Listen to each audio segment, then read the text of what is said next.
Hello बच्चों, आप सभी का स्वागत है आपके अपने यूट्यूब चैनल टेक्निकल डिप्लोमा पर। आज हम करने वाले हैं परंपरा का मूल्यांकन का पीवी ऑब्जेक्टिव क्वेश्चन। इस चैप्टर से 3 से 4 प्रश्न बोर्ड एग्जाम में पूछे जाते हैं। हम जितने भी ऑब्जेक्टिव प्रश्न अभी कराने वाले हैं सभी के सभी इम्पोर्टेंट हैं।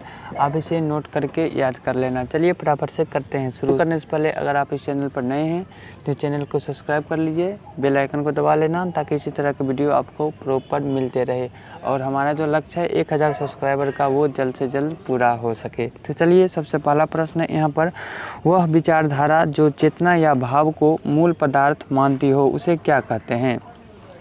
ऑप्शन ए में मार्क्सवाद, निर्विवाद, समाजवाद या भौतिकवाद।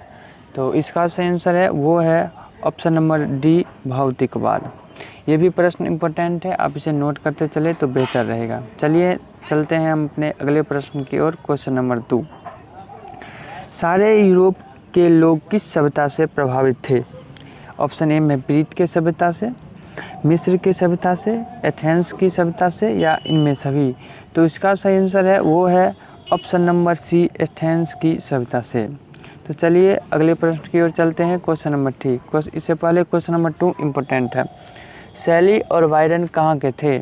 अमेरिका, यूनान, अफ्रीका या फिर ऑप्शन नंबर डी, भारत। तो इसका सही आंसर है वो है ऑप्शन नंबर बी, यूनान। एक मिनट, यूनान। क्वेश्चन नंबर 4, जारशाही शासन का संबंध था मिस्र से, रूस से, इटली से या फिर ऑप्शन नंबर डी, इजराइल से। तो इसका सही आंसर है वो है ऑप्शन नंबर बी, रूस से। काफ़ी इम्पोर्टेंट प्रश्न है, आप इसे नोट करके याद करते चलिए। इससे पहले आप परंपरा का मूल्यांकन अध्याय नहीं पढ़े हैं तो पहले आप वो पढ़ लीजिए, तब आप ऑब्जेक्टिव क्वेश्चन कीजिएगा तो आपको सबका सलूशन आसानी से मिलता जाएगा और आपको कंठस्थ भी होता जाएगा। जब तक कहानी नहीं पढ़ेंगे तब तक ऑब्जेक्टिव कैसे कीजिएगा? तो आप पहले कहानी पढ़ लीजिए, उसके बाद ऑब्जेक्टिव कीजिएगा तो अच्छा रहेगा। चलते हैं क्वेश्चन नंबर 4 की ओर। जारशाही शासन का संबंध था, ये तो हम करा दिए, ऑप्शन नंबर बी, रूस से।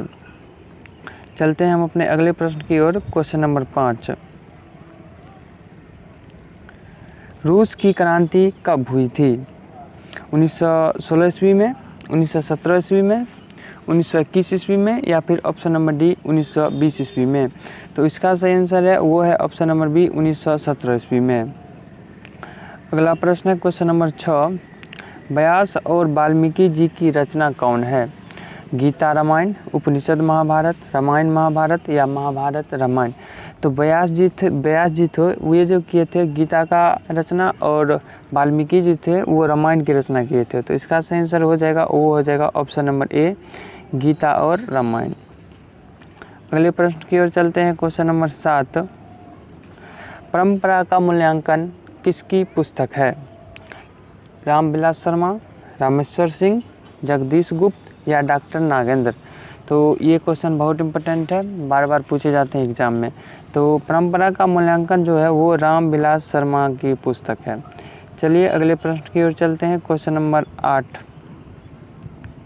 प्रगतिशील आलोचना का विकास होता है धर्म के ज्ञान से, साहित्य की परंपरा के ज्ञान से, कला के ज्ञान से या फिर ऑप्शन नंबर डी, इतिहास के ज्ञान से। तो इसका सही आंसर है वो है ऑप्शन नंबर बी, साहित्य के परंपरा के ज्ञान से। अगला प्रश्न है क्वेश्चन नंबर 9, सभ्यता का हर स्तर क्या नहीं होता? धर्मयुद्ध, कर्मयुद्ध, वर्ग युद्ध या फिर ऑप्शन नंबर डी, द्वंद्व युद्ध। एक मिनट। तो इसका सही आंसर है वो है ऑप्शन नंबर सी, वर्ग युद्ध। अगला प्रश्न है क्वेश्चन नंबर 10, साहित्य सापेक्ष रूप में क्या होता है? पराधीन, जड़, परतंत्र या ऑप्शन नंबर डी, स्वाधीन। तो इसका सही आंसर है वो है ऑप्शन नंबर डी, स्वाधीन। चलिए अपने अगले प्रश्न की ओर चलते हैं। क्वेश्चन नंबर 11, एथेंस किस महादेश में है? जो कि बहुत इम्पोर्टेंट क्वेश्चन है। यूरोप, एशिया, अमेरिका या ऑप्शन नंबर डी, ऑस्ट्रेलिया। तो इसका सही आंसर है वो है ऑप्शन नंबर ए, यूरोप।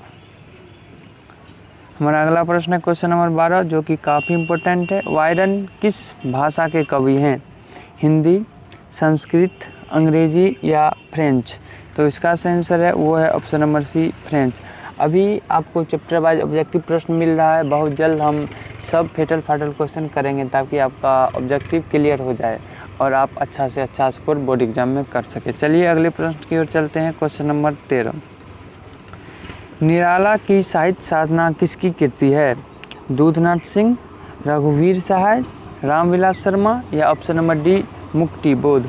तो इसका सही आंसर है वो है option number C Ramvilas Sharma. अगला प्रश्न है क्वेश्चन नंबर 14, परंपरा का मूल्यांकन निबंध किस पुस्तक से संकलित है? भाषा और समाज, परंपरा का मूल्यांकन, भारत की समस्या और प्रेमचंद और उनका युग। तो इसका सही आंसर है वो है ऑप्शन नंबर बी परंपरा का मूल्यांकन। क्वेश्चन नंबर 15, दूसरे की नकल कर लिखा गया साहित्य कैसा होता है? ऑप्शन ए उत्तम, मध्यम, अधम, ऑप्शन नंबर डी व्यंग्य। तो इसका सही आंसर है वो है ऑप्शन नंबर सी अधम। क्यों? क्योंकि आप दूसरे की नकल कर रहे हैं तो उसको अधम बोलते हैं। अगला प्रश्न है question number 16, Rafale, Leonardo da Vinci और एंजेली किसकी देन है? इंग्लैंड, फ्रांस की, इटली की या फिर यूनान की? तो इसका सही आंसर है वो है ऑप्शन नंबर सी इटली की। क्वेश्चन नंबर 17, शेक्सपियर कौन थे? नाटककार, कहानीकार, उपन्यासकार, निबंधकार। तो इसका सही आंसर है वो है ऑप्शन नंबर ए निबंधकार। सारे के सारे इम्पोर्टेंट क्वेश्चन है, आप इसे नोट करके याद करते चलिए।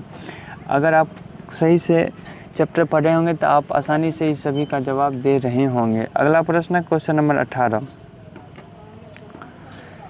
निराला की साहित्य साधना कितने खंडों में रचित की गई है?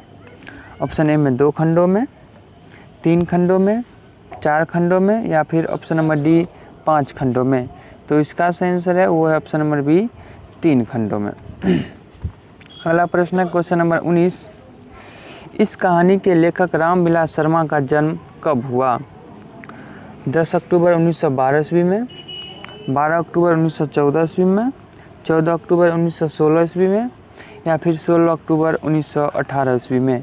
तो इसका सही आंसर है वो है ऑप्शन नंबर ए 10 अक्टूबर 1912 ईस्वी में।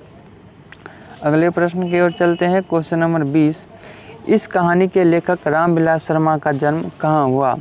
मथुरा, बिहार, सानी या फिर इनमें से कोई नहीं? तो सानी एक जगह है जहाँ पर रामविलास शर्मा का जन्म हुआ था। चलते हैं अगले प्रश्न की ओर। क्वेश्चन नंबर 21, प्रेमचंद और उनका युग किसकी रचना है? प्रेमचंद, रामविलास शर्मा, दिनकर या नलिन बिलोचन शर्मा? तो इसका सही आंसर है वो है option number B Ramvilas Sharma, जो कि काफ़ी इम्पोर्टेंट क्वेश्चन है सभी के सभी। क्वेश्चन नंबर 22, सविता का हर्ष चरित्र क्या नहीं होता? धर्मयुद्ध, कर्मयुद्ध, यहाँ पर सविता की जगह सॉरी सभ्यता कर लेना, सभ्यता कर लेना और सब सही है। सभ्यता का हर्ष चरित्र क्या नहीं होता? धर्मयुद्ध, कर्मयुद्ध, वर्ग युद्ध या फिर इनमें से कोई नहीं? तो इसका सही आंसर है वो है ऑप्शन नंबर बी वर्ग युद्ध। अगले प्रश्न की ओर चलते हैं। क्वेश्चन नंबर 23, शायद सापेक्ष रूप में होती है? पराधीन, स्वाधीन, यहाँ पर भी शायद की जगह साहित्य कर लेना, ठीक ना। पराधीन, स्वाधीन दोनों इनमें से कोई नहीं? तो इसका सही आंसर है वो है ऑप्शन नंबर बी स्वाधीन। अगला प्रश्न है क्वेश्चन नंबर 24, लैटिन कवि कौन है? वर्जिल, वायरन, शेक्सपियर और option number D Rainer Maria Rilke. Rainer Maria Rilke, यहाँ पर गलत हो गया, टाइपिंग मिस्टेक कर दिया है। इसका सही आंसर हो जाएगा वो है ऑप्शन नंबर ए वर्जिल, जो कि लैटिन कवि हैं। अगला प्रश्न है क्वेश्चन नंबर 25, तार सप्तक में कितनी कवियों की कविताएं हैं? तार सप्तक में कितने कवियों की कविताएं हैं? 4, 5, 6, 7? जल्दी से इसका आंसर आप कमेंट बॉक्स में बता सकते हो। जो आंसर जान रहे हो कमेंट बॉक्स में लिखते चलो तो बेहतर रहेगा। तो इसका सही आंसर है वो है option number 7, option number D 7। अगला क्वेश्चन है क्वेश्चन नंबर 26, अज्ञे ने तार सप्तक कब संपादित किया? 1941 ईस्वी में, 1943 ईस्वी में, 1945 ईस्वी में, या फिर ऑप्शन नंबर डी 1947 ईस्वी में। तो इसका सही आंसर है वो है ऑप्शन नंबर बी 1943 ईस्वी में। अगला प्रश्न है क्वेश्चन नंबर 27। शर्मा जी ने पुरस्कार की राशि किसे दान स्वरूप दिया? गरीबों को, बेरोजगारों को, भारत सरकार को, या फिर ऑप्शन नंबर डी राज्य सरकार को। तो इसका सही आंसर है वो है ऑप्शन नंबर, सॉरी यहाँ पे गलत हो गया, ऑप्शन नंबर सी हो जाएगा, भारत सरकार को।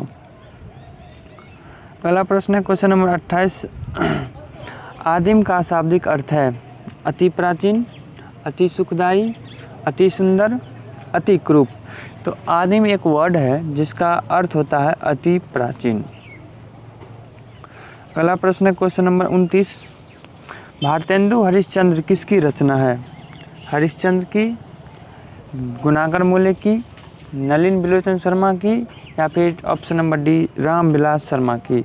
तो इसका सही आंसर है वो है option number D Ramvilas Sharma की। काफ़ी इंपॉर्टेंट प्रश्न है, आप इसे नोट करके याद करते चलिए। बोर्ड एग्जाम में यहीं से सभी के सभी प्रश्न आएंगे, इसकी 100% गारंटी है।